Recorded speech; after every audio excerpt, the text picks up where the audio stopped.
All right, so we're going to try this again. I'm sorry if you tuned in for the live stream, but something knocked it off.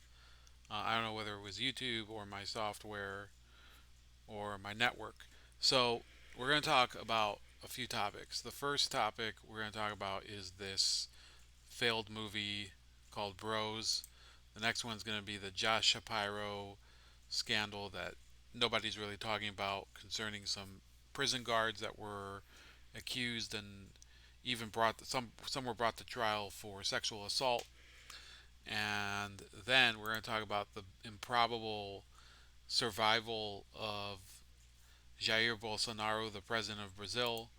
And then we're going to go into this scandal on the Republican side with Herschel Walker, and really why I think that his candidacy just it's been a disaster, unfortunately. Um, so the first issue that I want to talk about is the one of this film that did terribly at the box office. It won only, or it grossed only $4.8 million in its opening weekend, and the star of the movie, Billy Eichner, was complaining. He said, "Everyone who isn't a homophobic weirdo should go see Bros tonight. You will have a blast, and it is special and uniquely powerful to see this particular story on a big screen, especially for queer folks who don't get this opportunity often. I love this movie so much. Go Bros." So, addressing this comment, it is absurd to think that, well, gay people don't get the opportunity to be in film. There's a lot of films with gay protagonists. I mean, there was Ang Lee's Brokeback Mountain years ago that, of course, has become the butt of jokes for everyone who makes fun of homosexuality. But um, so let me understand this. So he thinks that the problem is that gays are not getting opportunities in film, when in reality we're seeing many movies that in the past would have had no chance of getting made, that are reaching both streaming services and the big screen, and even online webby awards and things like that. So a lot of them have queer characters. Okay, I don't know whether he's just talking about gay guys, but he is completely wrong on this. And to think that Judd Apatow, this guy who has so many hilarious romantic comedies and comedies in general under his belt, who hitched his ride to this Total Lemon, it's just classic because Apatow is this political and obnoxious moron at this point. He, you sort of can't reconcile the two. He's a genius when it comes to writing great comedies, and then he's a total moron when it comes to making sense of anything that's outside of that realm. He's just one of these people who is kissing Obama's ass all the time. And this is just one more example of how far he'll go to prove that he's part of this accepted moral and social order where everything that is considered to be um, of the, I guess, socially permissive nature, socially progressive, he thinks, oh, this is something I wanna basically virtue signal about. So he helped write and produce this movie that was basically a disaster. Okay, it got a massive budget for a romantic comedy. Let me see if I can find it. So um, you have the film was overtly geared towards the gay community. It had a $22 million budget, and then in the box office, it's grossed $4.9 million since its opening. Okay, so since its opening weekend, it's only grossed a further $100,000 on top of what it already has um, grossed in its opening weekend. And I want you to understand that it's going to probably fail even worse the longer that it runs in theaters. And basically, it's one of these issues where they tell this absurd um, absurd plot about all the like this gay couple where they don't have they have like commitment issues or something, and they go through all this like debauchery and stuff like that. So you can tell probably by the way that I'm describing it that I'm not exactly the target audience for this film, and he's a little peeved. Billy Eichner is that you're not watching it because you happen to be homophobic. Well, I'm gonna try to break down why people go see movies, specifically why guys would go see a romantic comedy. You see, men typically don't like romantic comedies. They're not really into romantic films, but they might be into comedies. And women might be into comedies, but they also happen to be usually a very much into let me see here. So women might be into romances, they also might be into comedies. Men typically are not into romances, but they might be into comedies. So it's a good compromise. Now, why would a man also want to watch a romantic comedy? It could be because they're attracted to the female lead. And some of the female leads, for example, are, they have a very wide audience of men who like them, such as Jennifer Aniston, such as Angelina Jolie. You've had in the past people like Kate Winslet. You have, um, you know, Jessica Alba. You have all sorts of different female leads. Now, of course, there's blondes, there's brunettes, there's redheads. There's, for example, she's not really in comedies, but Julianne Moore is a good draw. I think she's a great actress, but for comedies, for romantic comedies, the man usually has to be attracted to the female lead in order to really take an interest in the film. Otherwise, it becomes sort of boring. And I'm assuming it's the same with women. I don't think a woman who's not attracted to the male lead, if there's a guy who's in the film who isn't attractive, like let's say Danny DeVito, who's not attractive at all, she might only be attracted to it because it's a comedy. Or there might be a man who rubs her the wrong way. For example, if it's Woody Harrelson or something. So that doesn't make them, get this, it doesn't make her a misandrist if she doesn't like the film because she doesn't like Woody Harrelson. Or it doesn't make the man a misogynist because he doesn't like Gwyneth Paltrow or Katherine Heigl or whichever star it is. So that's really what Billy Eichner has to understand, that that is the first obstacle they have to get over in order to make a successful romantic comedy. The audience has to be attracted to the protagonists, the couples, the couple. Okay, and if you're talking about straight people, then the man has to be attracted to the female lead in a little in a more physical way, and the woman has to be attracted to the male lead in a physical way. Okay, we're talking about audiences sort of getting an identification with the situation at hand by looking at the person who is the lead as a prospective romantic partner.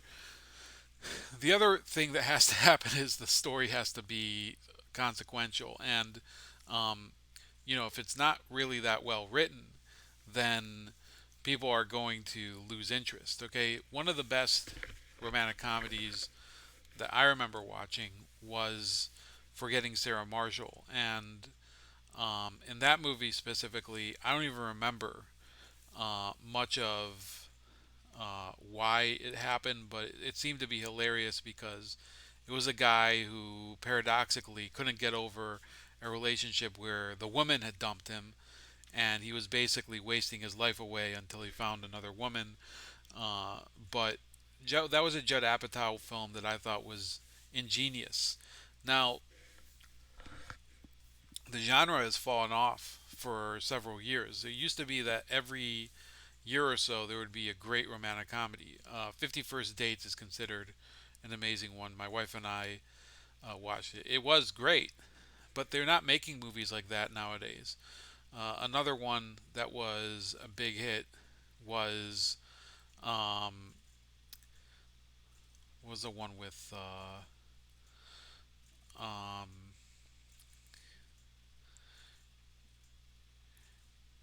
there was, oh yeah, Hitch with Will Smith, for example. That was a film that was a huge success at the time.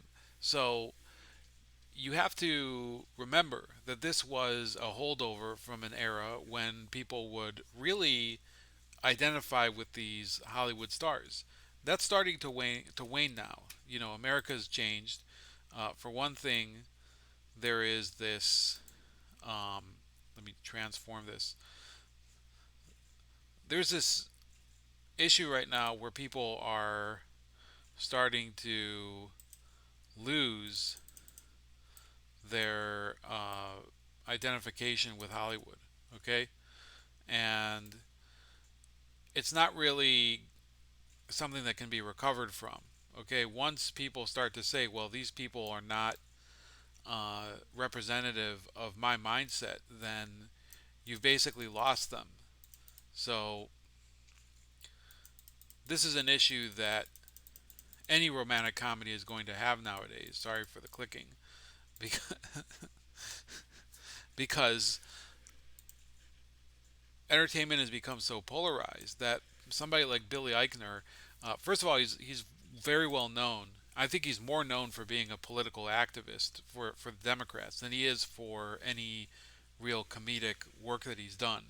Now he has been in a couple shows, but those themselves are only very popular among niche audiences. So the other issue I want to point out is that um, when you are unattracted to something, it's a matter of taste. And that's not an issue only of prejudice, it's an issue of personal taste and personal preference. And for him to say, well, you don't want to go see the film because you're afraid of us, because you think that we are polluting society, um, that's a way of saying that you knew from the beginning that this was going to be a fruitless endeavor, because you knew most audiences are not into this type of couple. Now, I would venture to guess, okay, and this is something that I would even put money on, that even if you talk about straight men watching a lesbian comedy, most of them wouldn't take an interest, even though there's like this fascination among men for like, you know, what's to them considered a forbidden life or whatever. But it wouldn't work as a comedy, a romantic comedy. It would sort of fall flat because they're not into the comedic aspect of it. So, in my opinion, in order to really be a box office success, and in order to get male audiences to come and watch it, it would have to be a heterosexual couple. Okay, I think women also would have a hard time getting into a romantic comedy that would be, um, you know, a homosexual couple. But that's just me. You can comment below. Of course, anybody who wants to offer, you know, what they are, let's say that they're a woman, or let's say you're a gay person or whatever, go ahead, comment below. I don't have a problem with you voicing a different opinion, but it seems to me that this was a foregone conclusion that this movie would be a failure.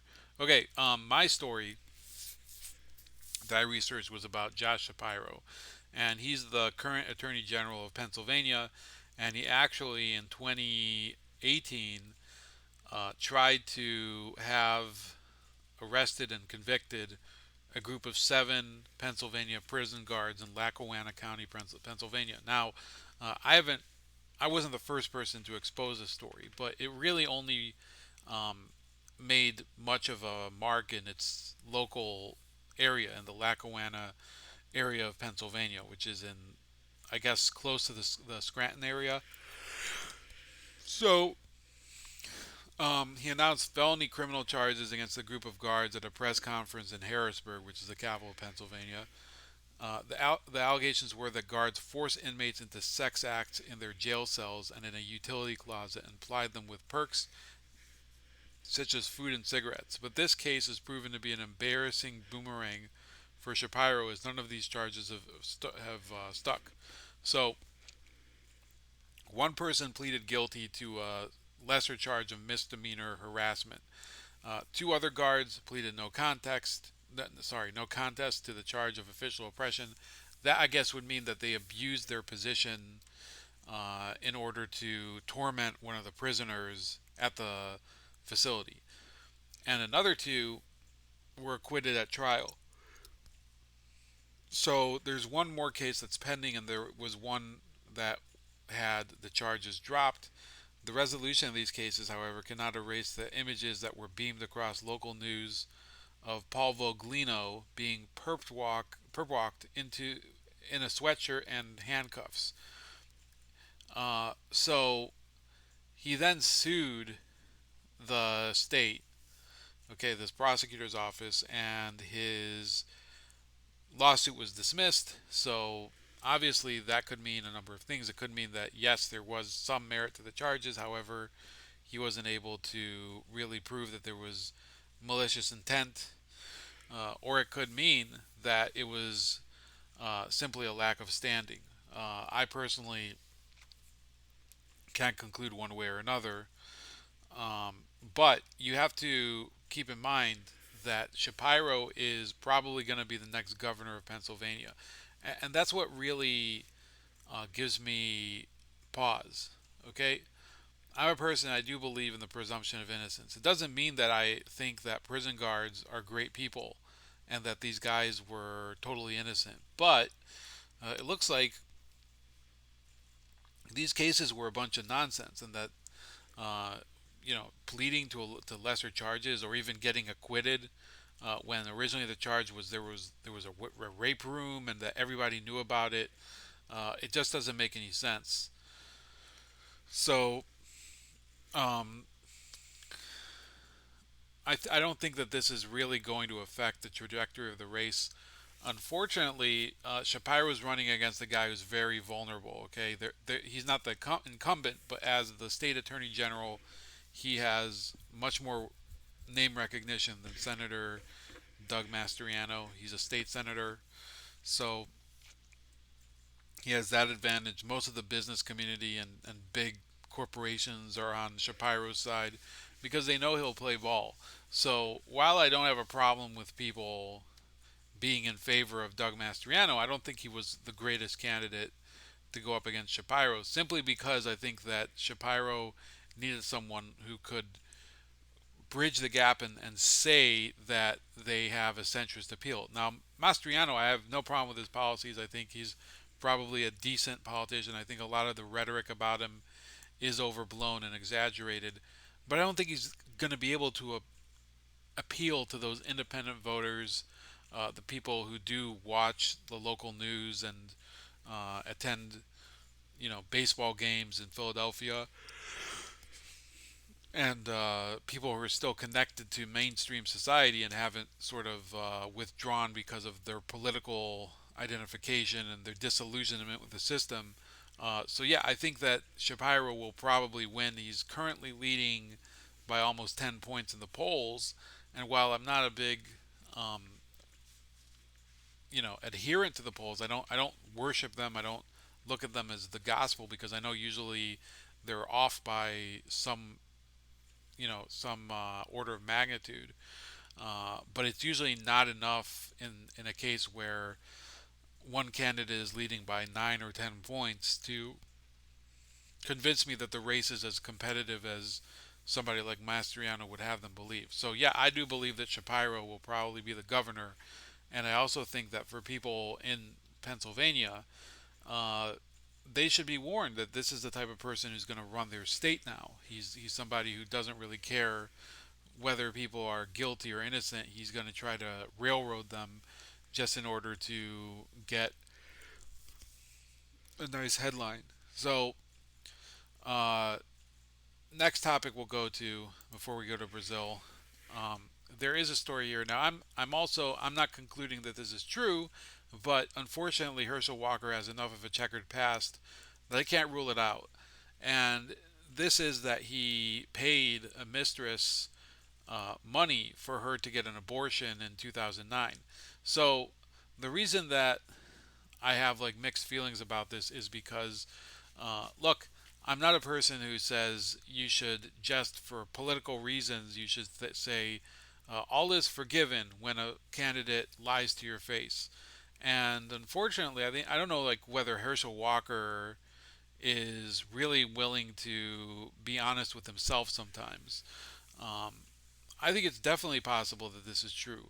Uh, Now, I need more proof, and in this article, they refuse to give any identification for the woman, and they also have some proof that, in my opinion, doesn't really substantiate it. So it's basically just a greeting card with um, Herschel Walker's signature on it.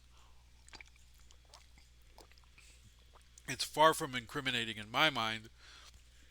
They say they have the goods other than that, but they're unwilling to identify the accuser. And I understand why accusers don't want to step forward. In this case, she's not accusing him of anything illegal, right? Remember that under their system of law, under their system of morality, it's perfectly okay for you to have an abortion. It's perfectly okay for your spouse or your boyfriend to pressure you into having an abortion. Why? Because they don't see any moral reason for abortion to be condemned. So therefore, they don't have a real answer when it comes to some of these cases where men who are having an illicit relationship in order to cover it up try to get their wife or girlfriend to have an abortion. I'll personally go and say this out loud. People who do that, in my opinion, um, I don't know why you would ever trust them. As a man trusting another guy, I don't think I could trust a person really who has done this, where he's encouraged his wife or girlfriend to have an abortion because they don't want the relationship to continue to get serious, especially if they have another, if they have either a real girlfriend or this is his mistress. I do remember somebody telling me that when he was in college, he knocked up his girlfriend who was black, and he didn't want to have the kid, so he went to Planned Parenthood, and he had her get an abortion there just so he wouldn't have to come home to his parents and tell them that he had this baby out of wedlock. And do I understand where he's coming from? Yes. Does it make it something that I would justify? No. I think it's like ridiculous that people think, oh, I need this to be in order for my future to be saved because I can't be tied down by this little burden. Well, I mean, it's kind of your fault. And as much as people talk about abortion being about women's rights, I think a Herschel Walker case raises the question about men who are pro-abortion. Why are some men pro-abortion? I think a lot of them are trying to run away from their obligation to the child. And if the child's born, they don't want to have anything to do with him or her. So they see it seems to be more about selfishness and hedonism, and we all have a problem with that, and we have to overcome it. But it's not something that we can overcome by just paying it to go away. And if it is true that Herschel Walker did this, then I do think his candidacy is a disaster. How do you explain it to people? People have made commitments for many years as Republican evangelicals. They've been saying that the right to life is sacrosanct and people have to live by their principles and convictions. And then they get behind this guy and he just seems to be completely like covered in Crisco, like slipping all over the place. And this happened that was contrary to what he's saying now, and this happened in his past, and everything seems to be, the exact opposite of what he says. One his image in the public's mind is completely different from his image in real life, and some people who are Christians, I'm not a Christian, and I'll explain why my mentality differs from them. A lot of Christians will say, well, it doesn't really matter what sins this person had in the past because There's always forgiveness through Christ, and you can always, come to the Lord or whatever. So, yeah, I believe people should be able to repent.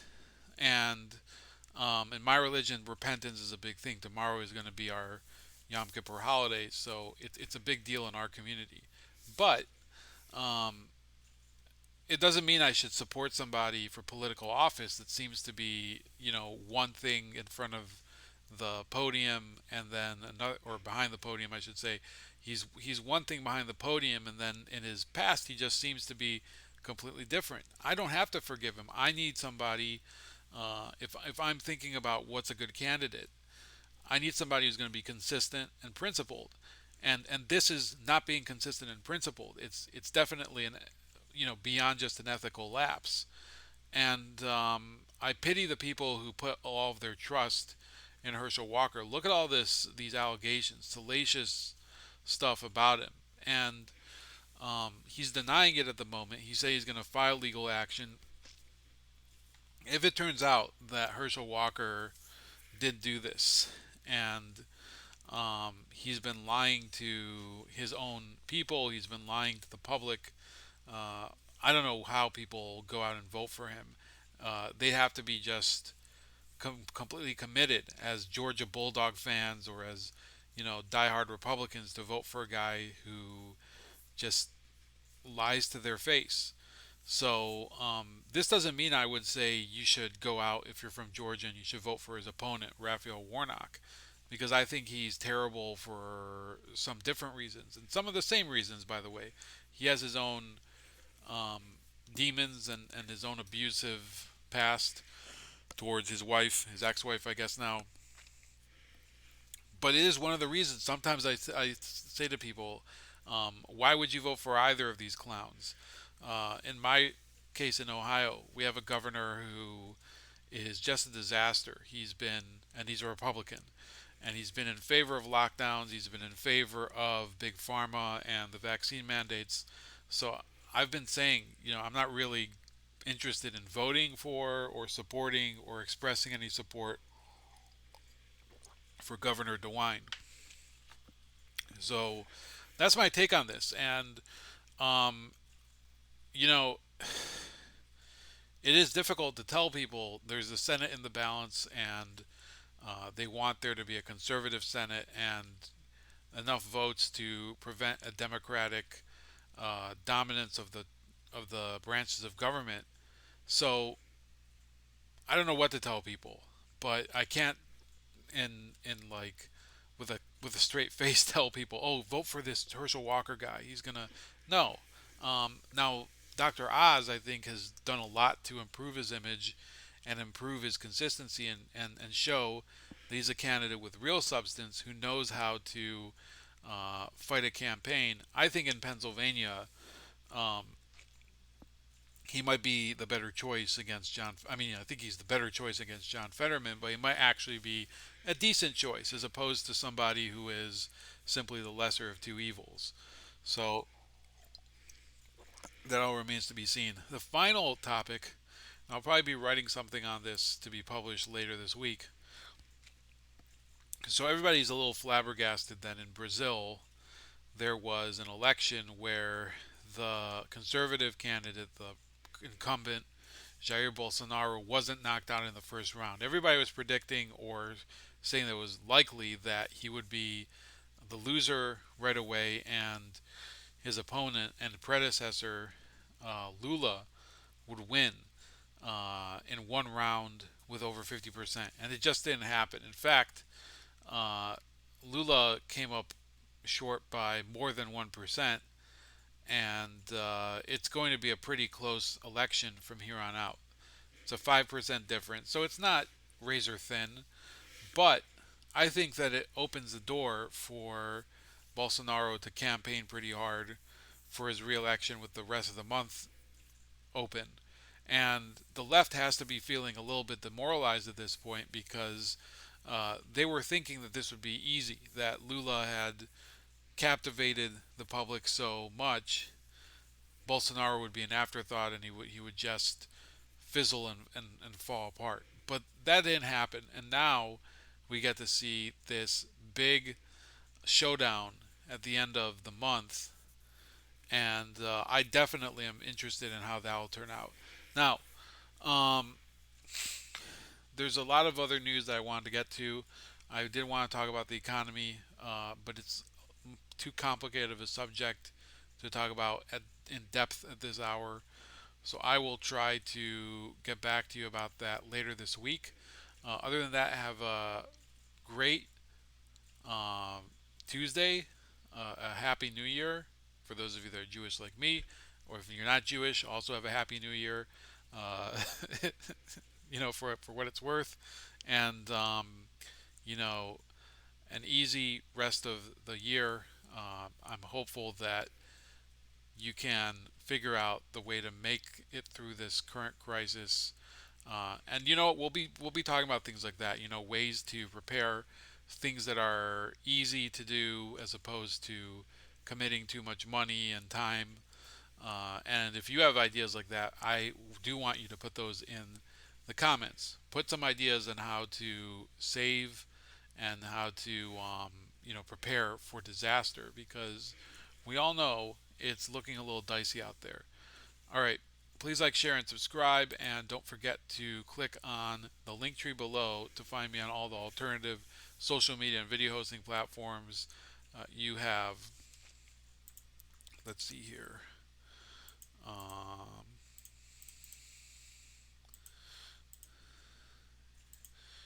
yeah, there you got all of them.